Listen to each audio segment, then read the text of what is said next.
こん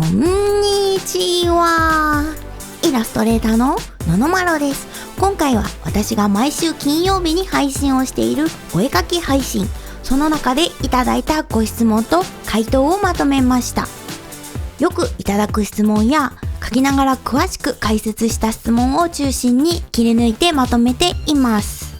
配信を見に行く時間が取れないけどどんな話をしているのか気になるとか、一度聞いたけど見返すのが大変という方、ぜひご覧いただけると嬉しいです。それではどうぞ。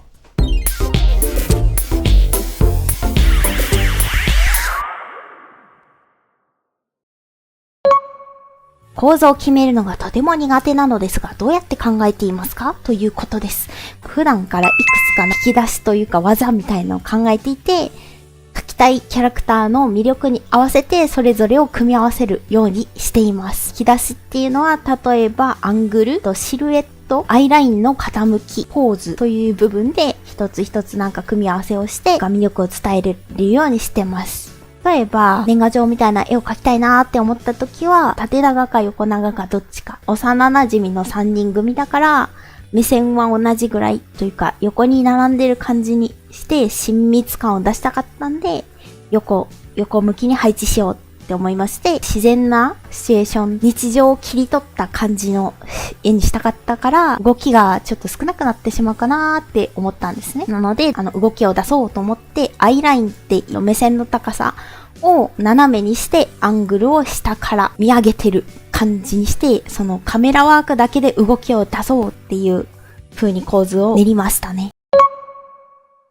完成させたいサイズにします。何色でもいいんですけど、塗りつぶししてキャラクター描いて、なんかはみ出しちゃったからちょっと描きにくいなーって思ったら、キャンバスサイズを変更ってして大きくして新しいレイヤーを作り、塗りつぶして他のレイヤーを参照、拡張領域を0にして、これ最初の白いところ以外が真っ黒になります。でこれを透明度下げて使ってます。それがこれです。私もイラストを勉強中なのですが、どうしても色がぼやけてしまいます。二次創作などのキャラクターの色が決まっている場合、どこで緩急をつければいいのか困っています。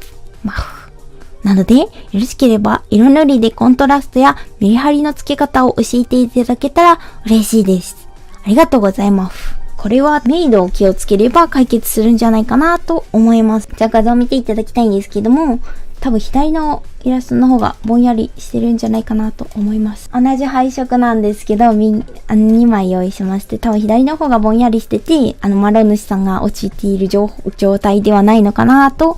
思います。これをモノクロにしたら、明度差が少ないと埋没して物の形がわかりにくくなった立体感がちょっと少ない感じになってしまうんですね。こんな感じですね。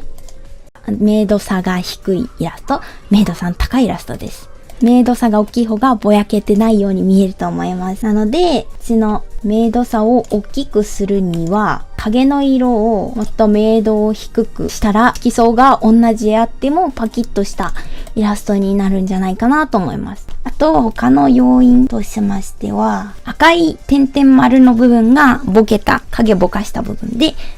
青い点々丸々丸が硬い形の影なので、この赤い点々丸みたいなボケた影の形ばっかり使うと全体的にボケた印象になってしまうと思います。青いような硬い影の部分も残すと流行りっぽい絵柄になる。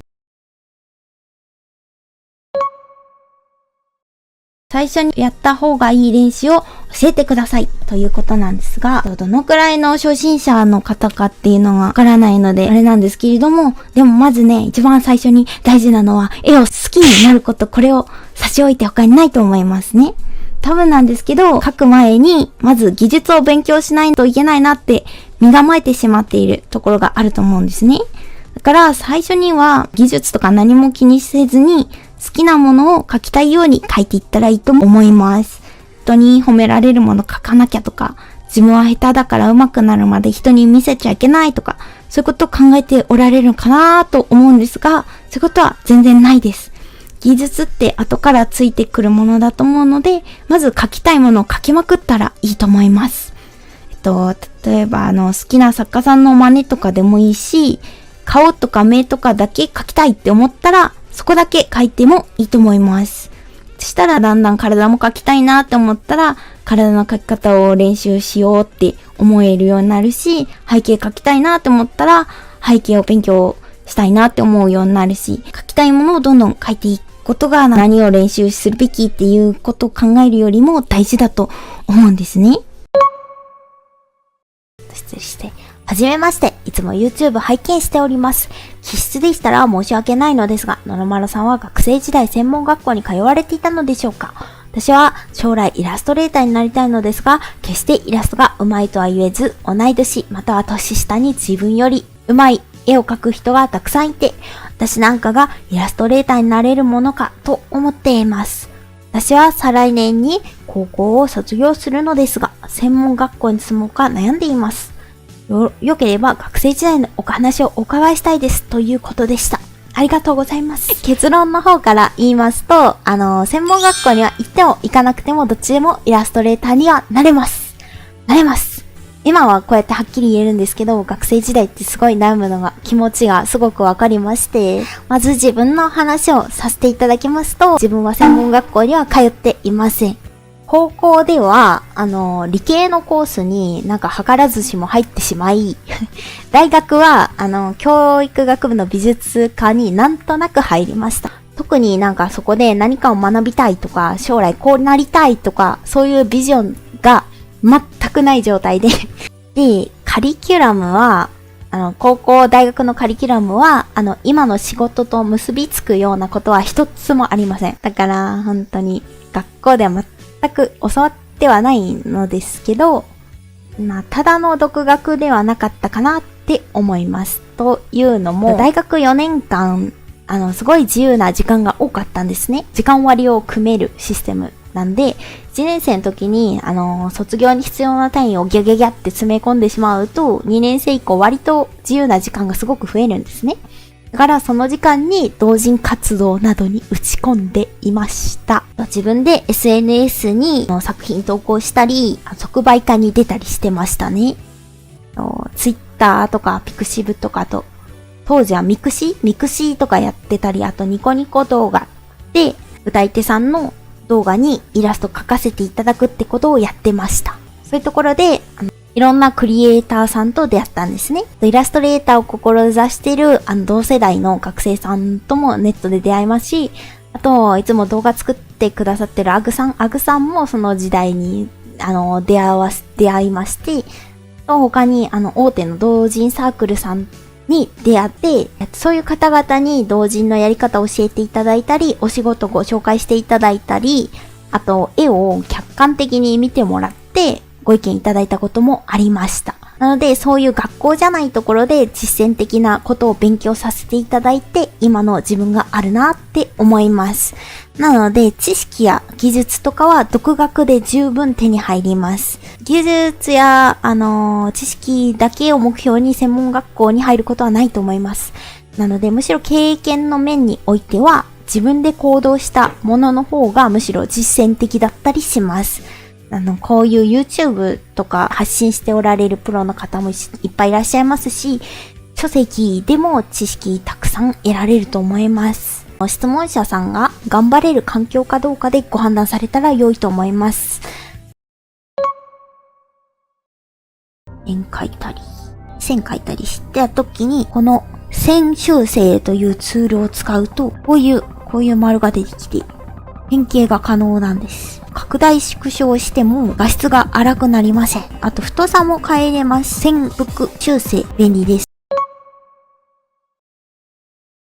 なんか一時期ベクターレイヤーで描こうと思ったんですけど余計時間がかかってしまったのでマスターレイヤーでやります。でもなんか図形ツールで円とか描くときはこっちのベクターレイヤーを使います。ベクターレイヤーで描かれるイラストレーター先生もいらっしゃいますから、もちろんベクターレイヤーで描いて細かく調整するのも素晴らしく美しくなるとは思うんですが、僕ちょっと時間かかりすぎてしまったんで、ラスターレイヤーを使っています。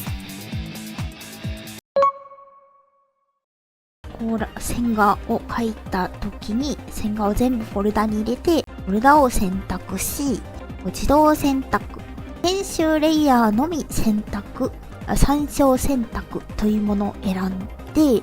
ラフの外側をタップし、選択を反転、塗りつぶしすると、この範囲は塗りつぶせます。キャラクターを幼く描きたいときは、目を下にすればいいんですよ。で、輪郭も丸くして、ほっぺたを下にブチュってして、顎のラインを平べったくして、目を下に持って、頭身を下げる。頭を大きくして頭身を下げると幼く描けます。男の人とか描くときは、もっと目を上の方に持ってって、逆に顎を上がらせて、ほっぺのプニプニを上の方に持っていくと男らしくなります。ほんと耳の中ってね、何が難しいってあれでしょ。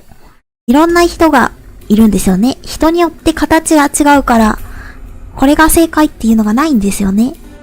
だから一回描き方を一つの理想的な耳の形に定めてしまって、あとは手癖でいいのではと思っています。作風によっては変えた方がいいかもしれないですけど。でもピアスをつける位置とか考えると結構耳の形に興味が湧いてきます。線画描くときに意識していることは、線画って結構頭使うんですよね。物の形を意識することが大事で、こういう例えばわかりやすい例だと、こういうベルトがあったときに、ラフがこうあったときに、このままなぞってしまってはいけないんですよ。こうなると、こういうアンパンマンのようなベルトになってしまうと。そうでなくて、こういうところは、ちゃんと Google 先生に聞いて、画像検索をして、実物を見るかして、このようにね、前後感とか、物の正しい位置関係とか、意識しながら描くと、よりリアルな物体になります。それを自分は一番意識してます。線画の美しさとか、いかにつなげて描くかとかより、描くときは物の立体をね、把握しておくことが一番大事なことだと思います。同い年または年下に自分より上手に絵を描く人がたくさんいて、私なんかがイラストレーターになれるものかなと思っていますっていう文があるんですが、この文に関してちょっとお話しさせていただくと、年齢は本当にイラストレーターは実力社会などで本当に年齢は関係ないのでお気になさらないでください。で、実力社会の実力っていうのは単純な描画力じゃなくて、その絵が、その商品に適しているかというところですね。だから、デッサンができないから、イラストレーターとして下だとか上だとかそういうことはないです。だから気にしなくて大丈夫です。最後までご視聴いただきありがとうございました。お絵かき配信は毎週金曜日の21時からやっておりますので、ぜひお越しください。それでは、ののまろでした。